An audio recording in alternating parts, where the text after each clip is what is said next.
Bismillahirrahmanirrahim. Assalamualaikum warahmatullahi wabarakatuh. Alhamdulillahirabbil alamin. Alhamdulillahilladzi faddala bani Adam wa asyhadu an la ilaha illallah wa asyhadu anna Muhammadan abduhu wa rasuluh. Allahumma shalli ala sayyidina Muhammad wa ala ali sayyidina Muhammad. Alhamdulillah, segala puji bagi Allah yang telah memberikan kita kesempatan, kesehatan, dan begitu banyak macam nikmat yang Allah berikan kepada kita semua. Salah satunya adalah nikmat iman dan nikmat Islam. Sehingga pada hari ini kita masih bisa melaksanakan salah satu kewajiban kita sebagai umat Islam, yaitu menuntut ilmu, terutama dalam pelajaran Ad-Darsul Lughatul Arabiyyah, pelajaran bahasa Arab. Oke, selanjutnya selawat dan salam tak lupa juga kita sanjungkan kepada junjungan alam Nabi besar kita, yaitu Nabi Muhammad sallallahu alaihi wasallam. Semoga kita yang senantiasa menjalankan sunnah Rasulullah sallallahu alaihi wasallam ini, salah satunya adalah salat sunnah duha, semoga apa yang kita lakukan itu, yang biasanya kita lakukan di rumah maupun di sekolah itu, menjadikan kita diakui sebagai umatnya oleh Rasulullah Muhammad SAW, dan di akhirat kelak nanti kita akan diberikan syafaatnya oleh beliau. Amin ya rabbal alamin. Baiklah anak soleh dan solehah, pada hari ini seperti biasanya Ustaz sering sampaikan kepada kalian, salah satu mengapa alasan kita belajar bahasa Arab itu adalah untuk lebih mempermudah kita dalam mempelajari ilmu agama, terutama agama Islam, tentunya. Kenapa Ustaz sampaikan seperti itu? Karena ketika kita mau memahami pelajaran agama Islam, maka salah satu dasarnya adalah belajar bahasa Arab. Oke. Nah, pada minggu lalu Ustaz sudah ajarkan kalian tentang kosakata, bagaimana caranya menanyakan tentang alamat, masih pelajarannya tentang al-unwan, artinya adalah alamat. Nah, pada minggu lalu itu kalian sudah pelajari bagaimana caranya kalian menanyakan alamatnya teman kalian, atau menanyakan alamat guru-guru kalian, atau yang lainnya misalnya, Nah, sekarang setelah kita mempelajari bagaimana caranya menanyakan sebuah alamat kepada orang lain, maka sekarang kita akan lanjutkan materi berikutnya, Materi berikutnya ini yaitu tentang al-hiwar. Al-hiwar itu artinya adalah percakapan, Nah, setelah kalian mempelajari bagaimana caranya kalian menanyakan sebuah pertanyaan menggunakan bahasa Arab, terutama tentang alamat orang lain, nah sekarang kita akan mempraktikkan dengan sebuah percakapan, Oke.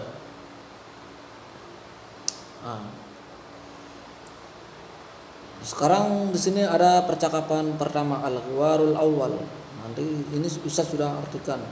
Jadi Ustaz harapkan semua ditulis artinya sesuai dengan nomor urut atau nomor angka yang Ustaz sudah artikan, Nah, perhatikan angka Arabnya, baru kalian tulis, ikuti sesuai dengan angka yang ada ini. Oke? Taib. Al-hiwarul awal yang paling samping atas, percakapan pertama.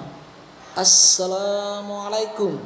Waalaikumsalam ya Ustazah. Nah, jadi murid-muridnya pada menjawab Waalaikumsalam warahmatullahi wabarakatuh ya Ustazah. Saking semangatnya mereka, Bisa harapkan kalian juga lebih semangat daripada yang ada di gambar ini. Oke?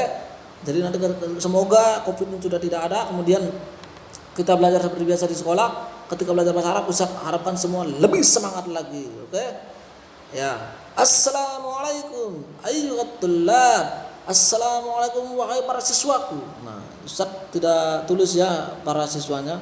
Jadi kalian tambah nanti Assalamualaikum warahmatullahi wabarakatuh wahai siswa atau para siswa. Nah, para siswa menjawab Waalaikumsalam ya Ustazah. Waalaikumsalam warahmatullahi wabarakatuh ya Ustazah. Nah, Ustazahnya bertanya lagi. Nah, nanti kalau sudah di kelas Ustaz, bukan Ustazah lagi, tapi dalam pelajaran bahasa Arabnya. Kaifa halukum? Bagaimana kabar kalian? Serempak mereka menjawab Alhamdulillah bi khairi was-sa'adah. Jadi nanti kalian jawabnya juga seperti ini, Alhamdulillah bi khairi was-sa'adah. Artinya adalah alhamdulillah baik Ustazah dan sangat gembira. Saking gembiranya mereka mereka menjawab dengan kompak, ya. Berikutnya yang nomor 5, ya Soleh, aina baituk, aina baituka. Nah, ustazahnya bertanya kepada Soleh, wahai Soleh, yang nomor 5 ya, di mana rumahmu? Nah, ini ustazahnya tanyanya di mana rumahnya Soleh. Nah, apa jawabannya Soleh? Soleh menjawab, baiti qoribun minal madrasah, rumahku dekat dari sekolah. Huwa pisari Wijaya Rokom Arba'ah, rumahku di jalan Wijaya nomor 4. Nah, kemudian ustazahnya lagi bertanya kepada yang perempuan sekarang, wa anti ya Khadijah, aina baituki? Dan kamu wahai Khadijah, di mana rumahmu? Khadijah menjawab, baiti pisari Ahmad Yani Rokom Asyara, rumahku, dia bilang, di jalan Ahmad Yani nomor 10. Ustazahnya lagi mengatakan kepada Khadijah, baituki ba'idun 'anil madrasah, rumahmu jauh dari sekolah. Dia bilang. Nah, yang nomor 10, mim fadlik ya ustaz, mim fadlik ya ustazah, aina baituk? Iya benar ustazah. Nah, kemudian Khadijah bertanya kembali kepada ustazahnya, aina baituk ya ustazah, di mana rumahmu? Dia tanya kepada ustazahnya, baiti bisari Wijaya Kusuma Rokmu Tis'a, ya. Nah, rumahku di jalan Wijaya Kusuma nomor 9, ya. Oke, berikutnya. Nah, sekarang at-taraqib. At-taraqib ini adalah susunan kata. Nah, ada pelajarannya al-arqam. Al-arqamu minal wahid ilal asyara, bilangan dari angka 1 sampai 10. Perhatikan kolom yang ada di bawah ini. Nah, dulu ketika kalian masih kelas 2, Ustaz sudah pernah ajarkan. Bahkan di kelas 1 kalian sudah diajarkan menghitung. Wahidun, 1, isnani, 2, salah satu, 3, dan sampai seterusnya. Nah, sekarang ini kita akan memerjakan kembali, ya. Nah, tapi dalam bentuk pengucapan ketika ditanya sebuah alamat atau nomor rumah kita, ya. Nah, lihat penulisan simbol Arab dan Latinnya. Nah, insya Allah Ustaz yakin kalian sudah tahu angka Arab dan Latinnya, ya. Nah, sekarang Ustaz akan bacakan pengucapannya saja. Ahadun, wahidun, bisa juga sebutannya kalau di angka ditanya nomor berapa rumah kita, maka jawabannya adalah ihda atau wahidah. Yang kedua, itnani au itnatani, 2 artinya. Yang ketiga, salasatun au salatun, 3. Berikutnya arba'atun au arba'un, 4. Ingat cara pengucapannya, ya. Berikutnya sittatun au sittun, 6. Sab'atun au sab'un, 7. Samaniyatun au samani, 8. Yang berikutnya tis'atun au tis'un, 9. Asyaratun au asyarun, 10. Nah, itu adalah pengucapan ketika kita ditanya nomor berapa rumah kita, maka cara penyebutan bahasa Arabnya itu bukan wahidun, isnani, salah satu, bukan begitu lagi. Oke. Nah, sekarang keterangannya adalah dalam pembahasan bilangan ada yang disebut dengan adat. Adat itu artinya adalah bilangan. Ustaz ulangi. Adat itu artinya adalah bilangan, adadun tulisannya, ya, adad. Dan ma'dud atau yang dibilang, ada bilangan, ada yang dibilang, ya. Sama juga dengan di matematika, ada pembilang dan juga ada juga penyebut. Nah, di dalam bahasa Arab ada namanya adat dan ada namanya ma'dud, bilangan dan yang dibilang. Oke, sekarang perhatikan di bawah ini. Bilangan 1 sampai 2 adatnya, angkanya terletak di belakang ma'dud yang dibilang. Jadi kalau angka 1 dengan 2 itu letak angkanya itu harus disebut di belakang, ya, di belakang kata. Contoh misalkan hadza qalamun wahidun, ini pulpen saya 1, maksudnya ini pulpen 1, ya, ini pulpenku 1 gitu. Hadza mistaratun wahidatun, ini penggarisku 1. Jadi artinya maksudnya adalah ini satu penggaris, begitu maksudnya ya. Begitu juga sebaliknya, hadza qalamun wahidun tadi itu, ini satu pulpen, begitu artinya.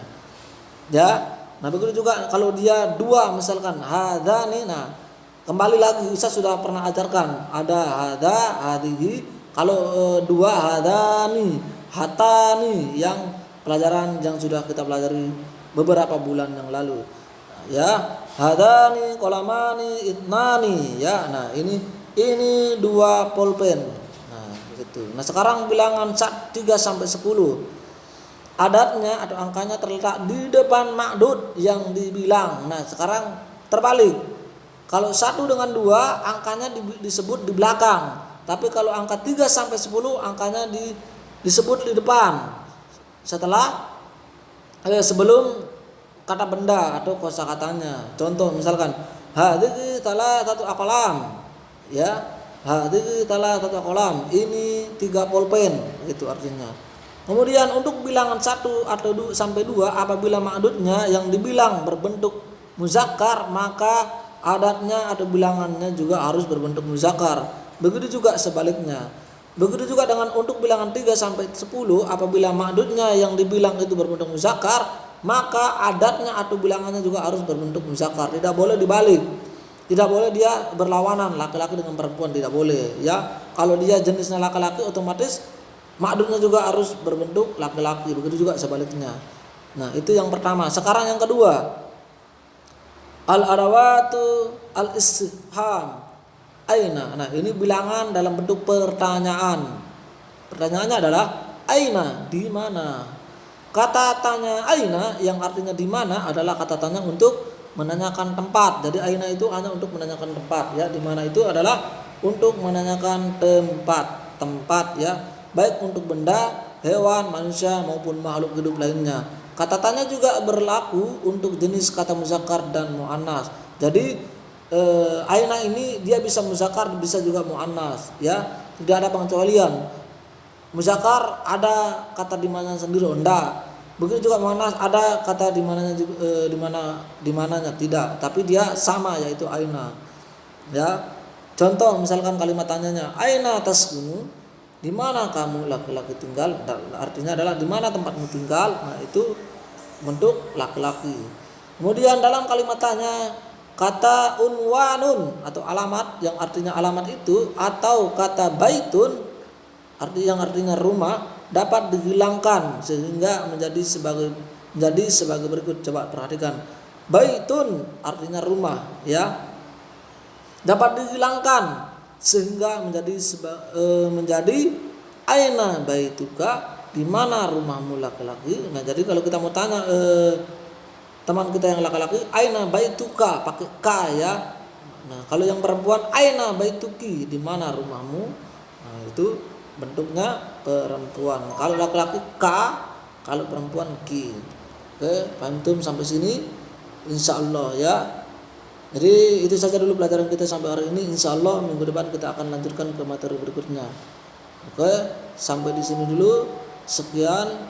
Wassalamualaikum warahmatullahi wabarakatuh.